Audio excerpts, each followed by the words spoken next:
Hello everyone, welcome to Lucent coaching classes. मेरा नाम है पूजा और आज हम फिजिक्स में शुरू करेंगे यूनिट एंड डायमेंशन, मतलब मात्रक एवं विमाएं। जनरल कंपटीशन एग्जाम्स में इस टॉपिक से रिलेटेड एक क्वेश्चन जरूर आता है और अक्सर मैंने देखा है कि बच्चे इस टॉपिक को लेके बहुत कंफ्यूज रहते हैं। ठीक है, तो आप आज इस वीडियो को एंड तक देखिएगा, मैं आपका हर एक कॉन्सेप्ट बहुत अच्छे से सॉल्व कराऊंगी। ठीक है, तो शुरू करते हैं यूनिट एंड डायमेंशन। ठीक है, तो यूनिट एंड डायमेंशन को शुरू करने से पहले हमको पता होना चाहिए फिजिकल क्वांटिटी के बारे में। ठीक है, फिजिकल क्वांटिटी क्या होता है? फिजिकल क्वांटिटी मतलब भौतिक राशियां क्या होता है? भौतिक राशियां मतलब वो क्वांटिटी, वो राशि जिनको हम मेजर कर सकते हो, जिनको हम माप सकते हो, उनको हम फिजिकल क्वांटिटी, भौतिक राशियां बोलते हैं। जैसे फॉर एग्जांपल हमारे पास मास है, लेंथ है, ये हमारे पास क्या है? भौतिक राशियां हैं, इनको हम मेजर कर सकते हैं। ठीक है, फॉर एग्जांपल अगर मैंने यहाँ पे आपको लिख दिया 4 और आपको बोला कि बताइए ये क्या है 4, तो आप जनरली क्या आंसर देंगे? 4 इज अ न्यूमेरिकल वैल्यू। ठीक है, बट अगर मैं लिख दूं 4 kg, बट मैंने लिखा आपका 4 kg, देन आप क्या बोलोगे? ये 4 क्या है? मास है, किसी वैल्यू का मास है, किसी ऑब्जेक्ट का मास है हमारे पास। ठीक है, तो देखिए 4 क्या आपके पास? Numerical value, that is your numerical value. And kg क्या है? यूनिट। यूनिट मतलब किसी फिजिकल क्वांटिटी को मेजर करने के लिए किसकी जरूरत पड़ी? हमें यूनिट की जरूरत पड़ी। तो अब हम किसके बारे में रीड आउट करेंगे? यूनिट के बारे में रीड आउट करेंगे। ठीक है, तो देखिए यूनिट क्या होता है? All physical quantities are measured with respect to standard magnitude of the same physical quantity। मतलब जितनी भी आपके पास फिजिकल क्वांटिटी हैं वो किसी स्टैंडर्ड वैल्यू से एक्सप्लेन की जाए। जैसे फॉर एग्जांपल मेरे पास मास क्या है? एक फिजिकल क्वांटिटी है, बट हम उसको मेजर कैसे करते हैं? ग्राम में, किलोग्राम में, पाउंड में। ये हमारे पास क्या है? उसकी यूनिट्स हैं। ठीक है, तो यूनिट क्या होता है बेटा? सभी भौतिक मात्राओं को मापा जाता है समान भौतिक मात्रा के मानक परिणाम, और इन मानकों को इकाई कहा जाता है। यूनिट को हम क्या बोलते हैं? इकाई बोलते हैं। ठीक है, क्लियर है आपको? देन नेक्स्ट हमारे पास है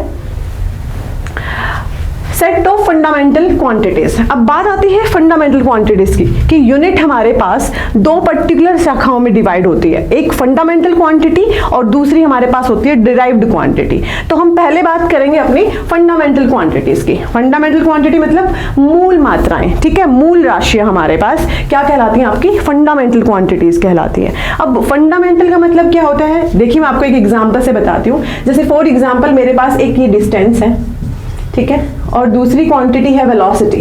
वेलोसिटी वेग का मतलब आपको पता है वेलोसिटी क्या होता है आपके पास? Distance upon time. हाँ जी, दूरी अपॉन दूरी बाय समय। हमारे पास वेलोसिटी की वैल्यू ये होती है। तो मैंने आपसे पूछा कि इसमें से मूल राशि कौन सी है, मूल मात्राएं कौन सी हैं? तो आप बताइए मेरे को कि डिस्टेंस पहले आया या वेलोसिटी पहले आया? तो आपको क्लियर होगा कि डिस्टेंस पहले आया, देन वेलोसिटी आया, क्योंकि अगर डिस्टेंस ही नहीं होता हमारे पास तो हम वेलोसिटी को कैसे एक्सप्लेन करते?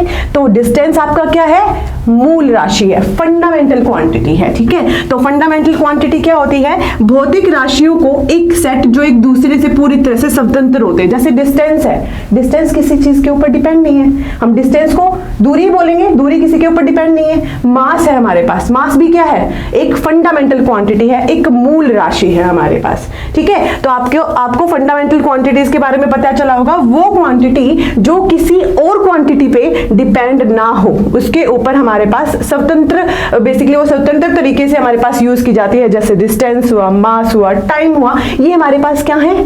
फंडामेंटल क्वांटिटीज हैं। ठीक है, आपको क्लियर है यहां तक? नेक्स्ट हमारे पास है कि जो फंडामेंटल क्वांटिटी है ये 7 तरीके की होती है। इनके जो वैल्यूज है, जैसे लेंथ फंडामेंटल क्वांटिटी है। लेंथ क्या है? एक सिंगल वैल्यू है, स्वतंत्र है, ये किसी और चीज पे डिपेंड नहीं करती। लेंथ लंबाई, इसको हम मीटर से क्या करते हैं? मापते हैं। इसकी यूनिट क्या है? मीटर है। ठीक है, जैसे मास द्रव्यमान हमारे पास किलोग्राम में होता है, टाइम सेकेंड में, temperature, electric current, electric current विद्युत जिसकी यूनिट एम्पियर होती है, ठीक है। ल्यूमिनस इंटेंसिटी प्रकाश तीव्रता जिसकी यूनिट कैंडेला होती है, जिसको हम CD से रिप्रेजेंट करते हैं। अमाउंट ऑफ सब्सटेंस पदार्थ की मात्रा, क्वांटिटी जिसको हम बोलते हैं बेसिकली, वो मोल से रिप्रेजेंट किया जाता है। ये हमारे पास 7 फंडामेंटल यूनिट्स हैं जो आपको याद होनी चाहिए, जो आपको पता होनी चाहिए कि फंडामेंटल यूनिट्स कितनी होती हैं, 7 होती है। देखिए यहाँ से आपका एक क्वेश्चन भी बनता है कि आपकी फंडामेंटल यूनिट्स कितनी होती है। आपको ऑप्शन मिलेंगे 3, 4, 7, 5, ठीक है। तो आपको पता होना चाहिए कि फंडामेंटल यूनिट्स कितनी होती हैं, 7 होती हैं, ठीक है। नेक्स्ट हमारे पास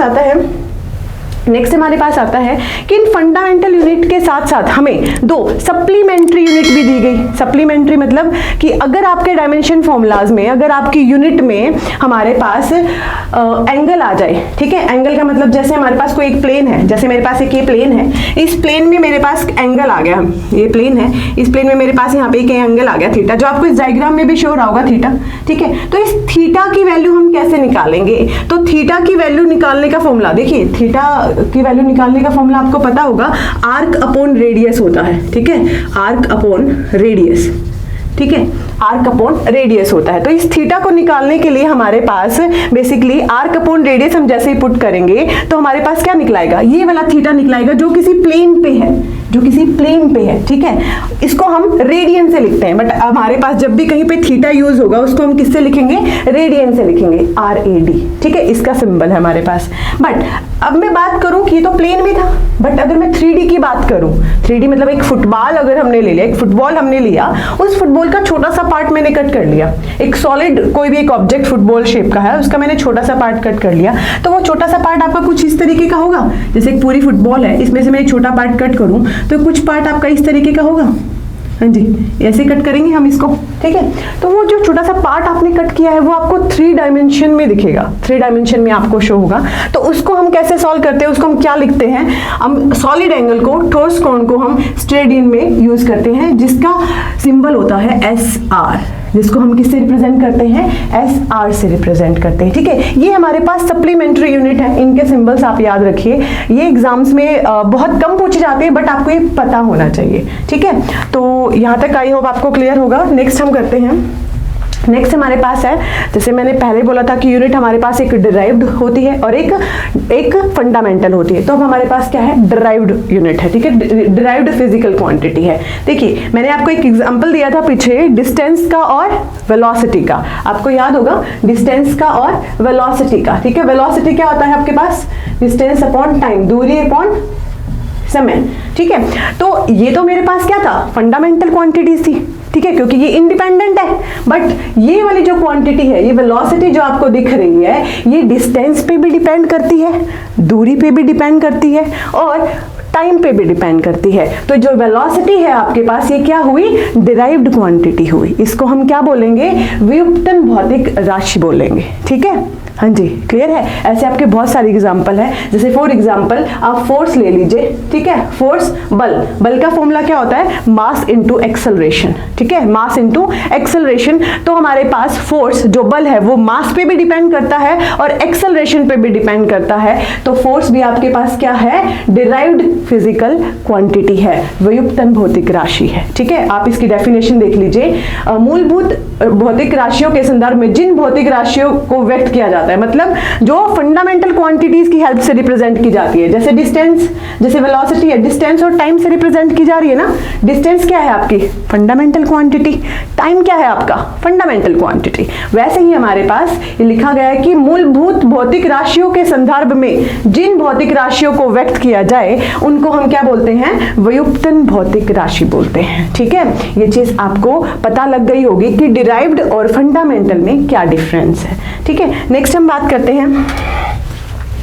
करते हैं कि हमारे पास जैसे डिराइव्ड भी आ गया और फंडामेंटल भी आ गया, ठीक है। तो हमारे पास इन सब की वैल्यू कैसे हम एक्सप्लेन करेंगे। जैसे फिजिकल क्वांटिटी है एरिया, एरिया क्या होता है आपके पास, लेंथ इंटू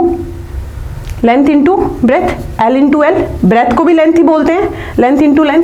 तो इस एरिया का जो यूनिट है वो क्या बनेगा, मीटर स्क्वायर, क्योंकि लेंथ इंटू लेंथ, एल का स्क्वायर, एल के ऊपर एल की वैल्यू 2 बार है तो हमारे पास क्या कहलाएगा, वो मीटर कहलाएगा। ठीक है, तो देखिए हमारे पास इस एरिया को हम L इंटू एल जब लिखेंगे तो ये लेंथ की वैल्यू 2 है, लेंथ इंटू ब्रेथ होता है फॉर्मूला, ब्रेथ भी आपके पास एक लेंथ ही क्वांटिटी है, तो लेंथ इंटू ब्रेथ क्या कहलाता है आपके पास, मीटर, क्योंकि लेंथ की यूनिट क्या होती है, मीटर होती है। आपकी 7 फंडामेंटल जो क्वांटिटीज मैंने आपको बताई थी वो याद करिए, मास का किलोग्राम, लेंथ को मीटर, टाइम को सेकंड से हम रिप्रेजेंट करेंगे। ठीक है, जैसे हमारे पास वॉल्यूम है तो वॉल्यूम का फॉर्मूला क्या होता है, length into breath into height, हाँ जी यही होता है। ठीक है, तो ये सारी हमारे पास क्या है, ब्रेथ भी लेंथ होती है, हाइट भी लेंथ ही होती है, तो बेसिकली हम इसको क्या लिख सकते हैं, एल क्यूब मतलब मीटर क्यूब, तो आपका यूनिट क्या होगा बेटा, ये मीटर क्यूब होगा। ठीक है, आपको यहाँ तक क्लियर है। ठीक है, ऐसे ही आपके पास वेलोसिटी का फॉर्मूला मैंने अभी अभी आपको बताया था, that is distance upon time, दूरी अपॉन समय। ठीक है, तो डिस्टेंस को हम क्या लिखते हैं, लेंथ, और टाइम को हम क्या लिखते हैं, टी। ठीक है, डिस्टेंस को हम मीटर, लेंथ को हम मीटर में लिखते हैं और टाइम का यूनिट क्या होता है, सेकंड। तो मेरे पास वेलोसिटी की यूनिट क्या बनेगी, मीटर पर सेकंड। ठीक है, मीटर पर सेकंड। वैसे ही देखिए भाई, वैसे ही force, acceleration, work power, energy, आपके ये सारे इसी तरीके से डिफाइन किए जाते हैं। अब मैं बात करती हूँ एक्सेलरेशन की। एक्सेलरेशन का फॉर्मूला क्या होता है, हाँ जी, एक्सेलरेशन का फॉर्मूला होता है change in velocity upon change in time taken. Basically हम लिख सकते हैं वेलोसिटी अपॉन टाइम। ठीक है, तो वेलोसिटी का अभी हमने निकाला डायमेंशन, वेलोसिटी का अभी यूनिट निकाला हमने, क्या निकाला था, मीटर पर सेकंड। हाँ जी, मीटर पर सेकंड, देन हम लिखेंगे यहाँ पे मीटर पर सेकंड। और टाइम को कैसे रिप्रेजेंट करते हैं, टाइम को सेकंड से। ठीक है, तो हमारे पास यहाँ से क्या यूनिट बनी इसकी, मीटर पर सेकंड स्क्वायर। तो देखिए हमारे पास एक्सेलरेशन की यूनिट क्या है, मीटर पर सेकंड स्क्वायर। ठीक है, तो ऐसे हम ये सारे जो डायमेंशन है हमारे पास, जितने भी यूनिट्स हैं उनको हम डिफाइन कर सकते हैं। ठीक है, और ये जितनी आपको दिख रही है यहाँ पे, ये यूनिट्स आपको दिख रही हैं, ये सारी कौन सी हैं, डिराइव्ड यूनिट हैं। इनको हम किसी की हेल्प से एक्सप्लेन कर रहे हैं, चाहे वो फोर्स हो, चाहे वो एक्सेलरेशन हो, चाहे वो वेलोसिटी हो, चाहे वो पावर हो, हम इनको फंडामेंटल क्वांटिटीज की हेल्प से एक्सप्लेन करते हैं। ठीक है, आई होप यहाँ तक आपको क्लियर होगा। हाँ जी, देखिए ध्यान से पढ़िएगा इसे, बहुत इंपॉर्टेंट टॉपिक है आपका ये सारा आपका इन्हीं का है, ये आपको पीडीएफ फॉर्म में मिल जाएगा। नेक्स्ट देखिए आप, अभी आपने देखा कि हमारे पास जो यूनिट है, जो यूनिट सिस्टम है बेसिकली, वो एमकेएस,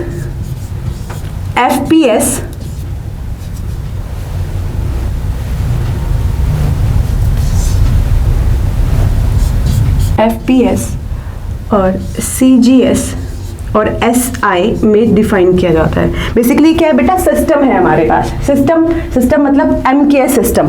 एमकेएस का मतलब क्या है, हमारे पास लेंथ को हम मीटर में यूज करेंगे।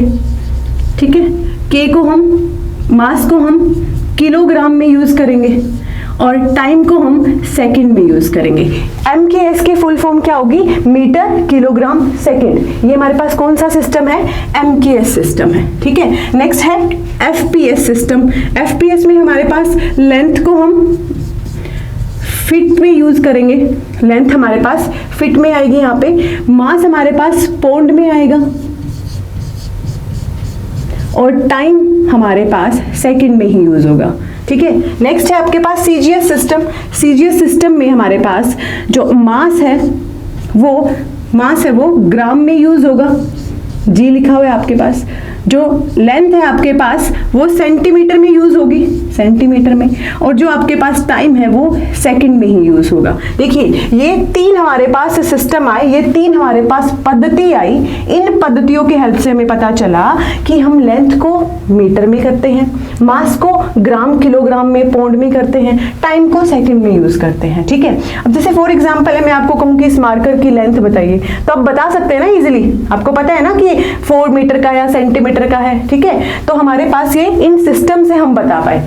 ठीक है, बट देखिए जब हम बात करते हैं पूरे वर्ल्ड में यूज करने की सिस्टम को, कि पूरे वर्ल्ड में हमारे पास लेंथ को मीटर ही बोले या फिर मास को ग्राम या किलोग्राम ही बोले, तो हमने एक सिस्टम निकाला, एक कॉमन सिस्टम निकाला जिसको मैंने नाम दे दिया एसआई सिस्टम। ठीक है, ये आपका क्या है, सिस्टम ऑफ इंटरनेशनल सिस्टम इसको बोलेंगे हम। इंटरनेशनल सिस्टम में क्या होता है, जो हमारे पास लेंथ है उसको हम मीटर में यूज करते हैं।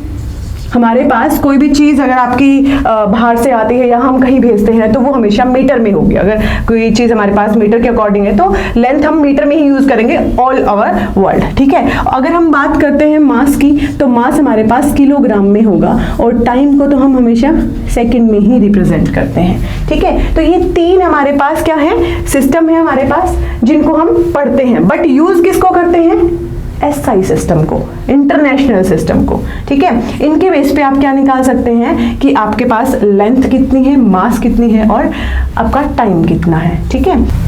तो आई होप आज का टॉपिक आपको समझ आया होगा, इससे आपको बहुत हेल्प मिलेगी। फिर भी अगर आपको कोई डाउट हो तो आप मुझसे ज़रूर पूछें। अगर आपको वीडियो अच्छा लगा हो तो आप लाइक एंड शेयर ज़रूर करें। Thank you, have a nice day.